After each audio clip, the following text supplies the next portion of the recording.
All right, guys, welcome to another episode of CUDA Education. Today, I am just going to continue in the line of logic in the ray tracing basic script. Okay, so really quickly, if you want to join in on the fun, get tutorial number 1 and tutorial number 13. So tutorial number 1 is installing the Vulkan SDK, and tutorial number 13 is installing all of these examples. Now, these tutorials, for installing Vulkan and the examples, assumes a Windows-based machine with a Vulkan-capable GPU. If you want the ray tracing examples to run on your machine, you will need to make sure your GPU is ray tracing capable. For NVIDIA, it's RTX series and greater. Don't know anything about the other vendors. I know that AMD is a big GPU manufacturer vendor, and then of course Intel has recently joined the club. So anyway, I just wanted to do a quick video today. We already did create the descriptor sets used for ray tracing dispatch. So we already did this line of logic right here. So we're just gonna naturally continue into the next set of code. Plan this to be really quick because it's create our ray tracing pipeline. So this is basically it's a bunch of descriptor set layout binding sort of commands and or variable types and building that. And basically we want to run the lowercase vk create descriptor set layout function and vk create pipeline layout function. And typical Vulkan fashion, you're encapsulating a lot of information. So all of this information here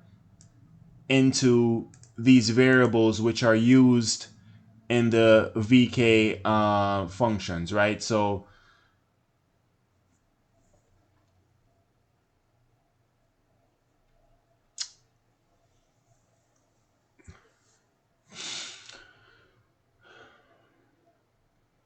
if you look here,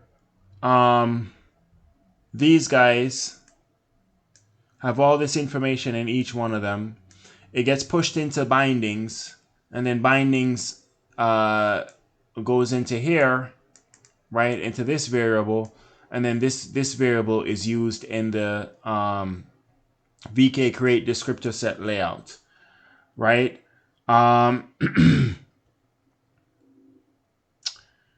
Notice that, so we encapsulate all of this into these variables. These variables go into the bindings vector, and then the bindings vector is included in the bindings descriptor set ci.bindings variable here.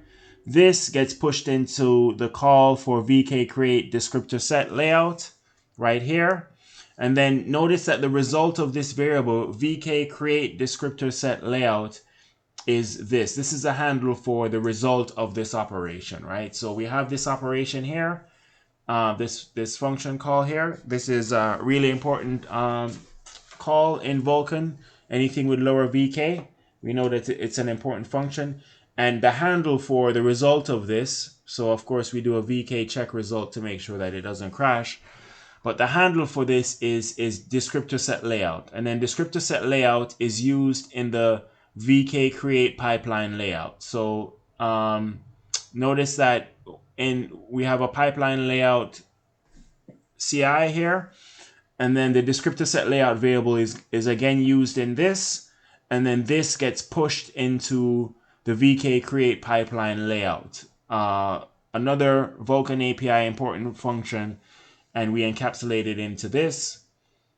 Notice that we have pipeline layout CI, which is basically taking all the information from all that we have done previously. And then the handle for this guy, the handle for this function, this lowercase vk create pipeline layout, is pipeline layout here, okay?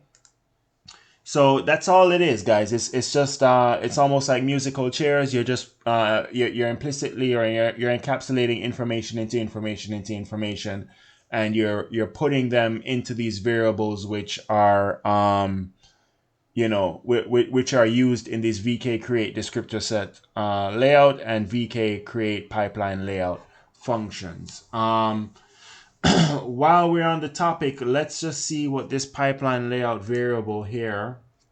So pipeline layout. Let's see where this variable is used in the script.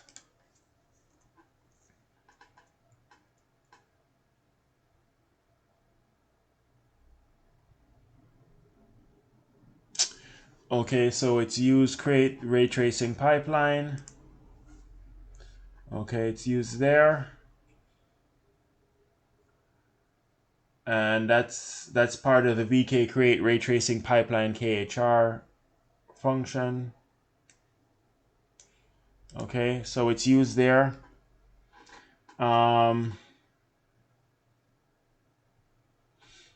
It's used here, dispatch the ray tracing commands. So it's used there.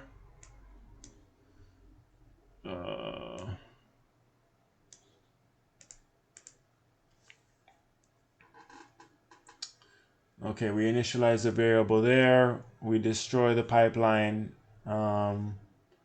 there. Okay, so there you have it, guys. So the pipeline layout variable we sort of created here with this VK create pipeline layout. And then we use it when we use that variable when we're creating the ray tracing pipeline. We also we use it when we're bind descriptor set, right? So we're binding the descriptor set. And then that's pretty much it. So that is for the VK.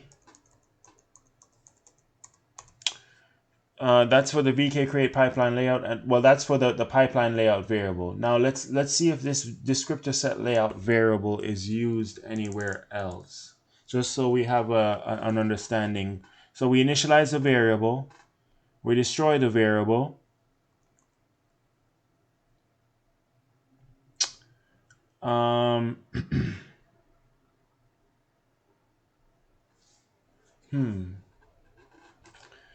So here we have VK descriptor set allocate info.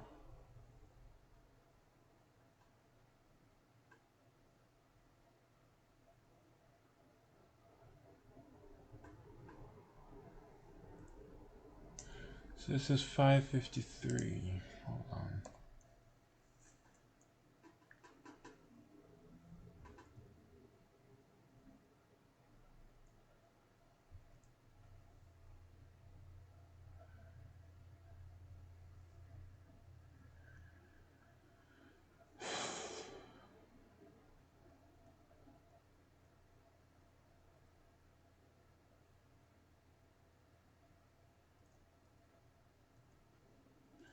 All right, so this 553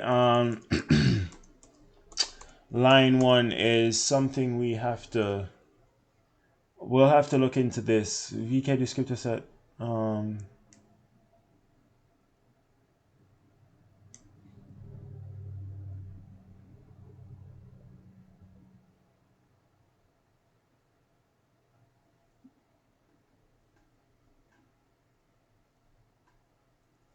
All right, I'll have to put some more energy into this guy right here, because notice this 553 line 553 create descriptor sets.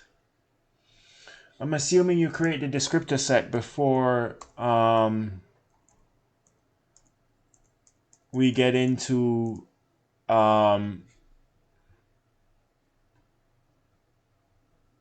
create the ray tracing pipeline, right? So I'll have to figure out why exactly that is.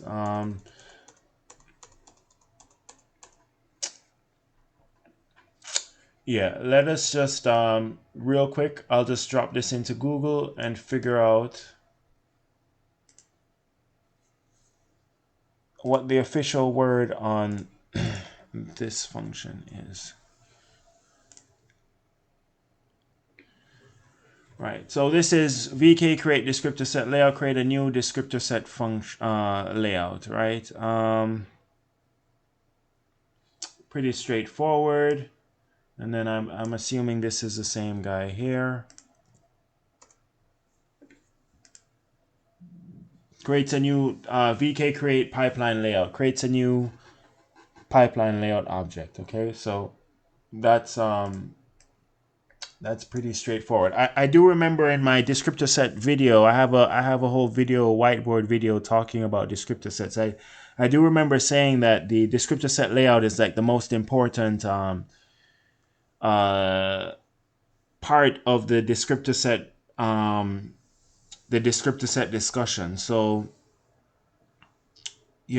obviously descriptor sets are about describing things in memory, so you don't give Vulkan a blank USB stick. You actually label what's on the stick and what's in memory and all that stuff, right? So the descriptor set layout is sort of the bird's eye view, big picture layout of how the items and the memory and all that stuff is organized in the USB stick, right?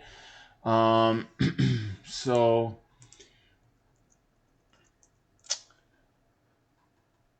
I just wanna.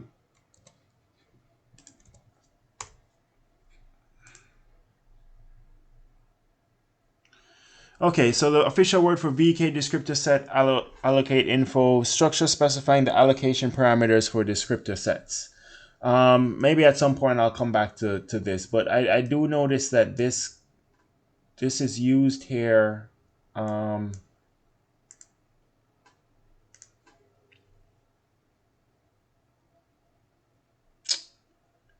it's sort of reused here. But maybe I'll have some more information to add to it later on. But let's get back to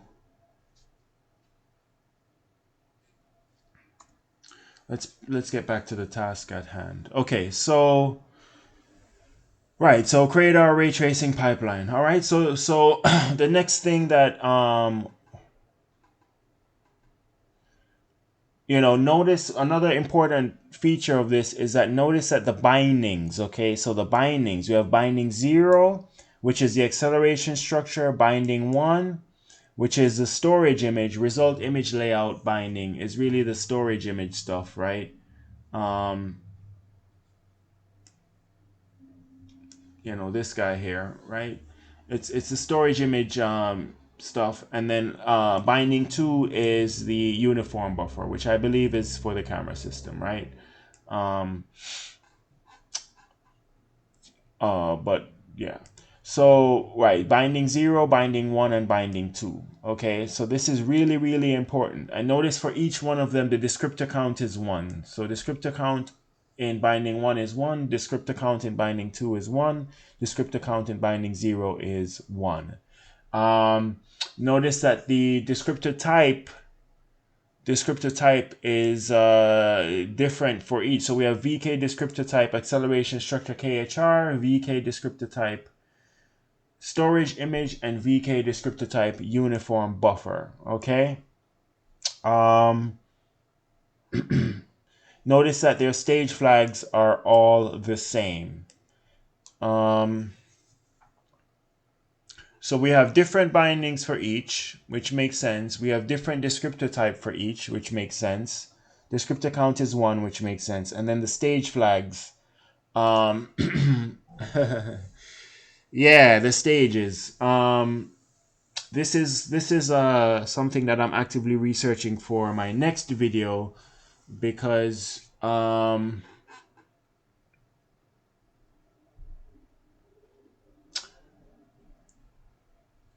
you have shader stages, pipeline stages, all that stuff, right? And we will have to spend some time figuring out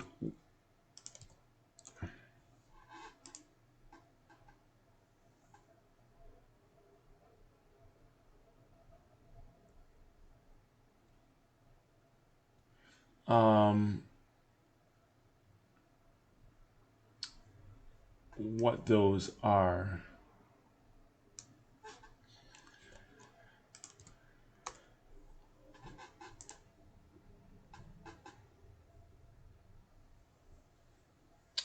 Right, so official word on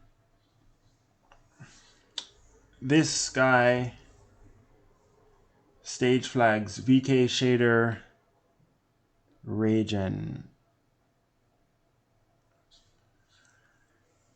Bitmask specifying pipeline stage. So these are all part of the Raygen pipeline stage. And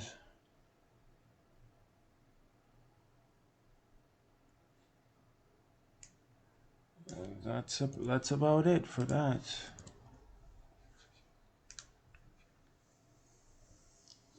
Right, so of course VK descriptor set layout binding, structure specifying a descriptor set layout binding.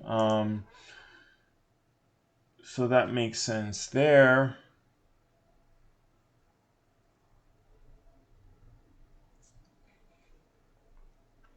Okay, so just a peek into the next video, which I'm actively trying to, work through.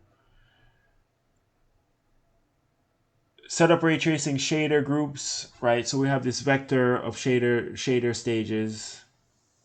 And we have all of this here. Now, I don't want to get into it too much.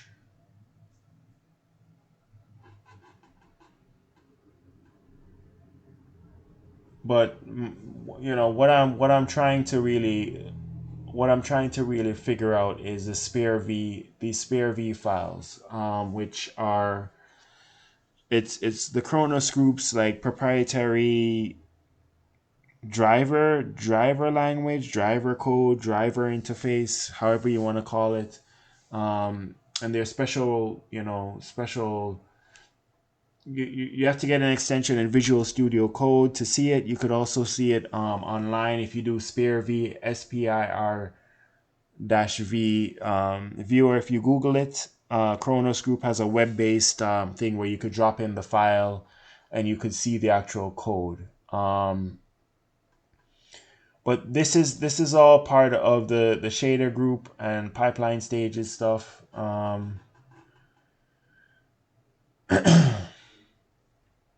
But yeah, I need more time to figure out what how I'm gonna at least tackle this the first time around. We're doing a render pass, guys.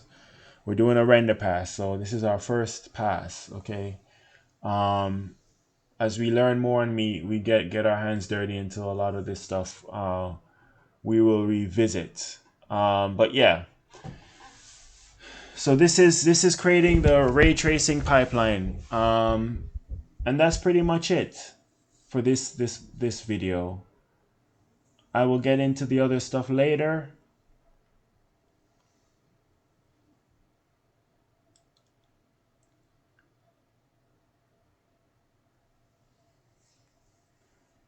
Yeah. All right, guys. Well, thank you for watching. Remember tutorial number 1 and tutorial number 13 if you want to run this stuff and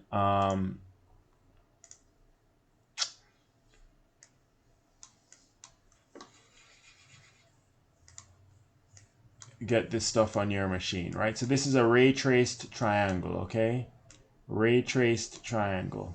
So this is your first step in creating the hottest and the latest video game or graphics, computer graphics application. All right. So there you have it, guys. Thank you for watching. Have a great day.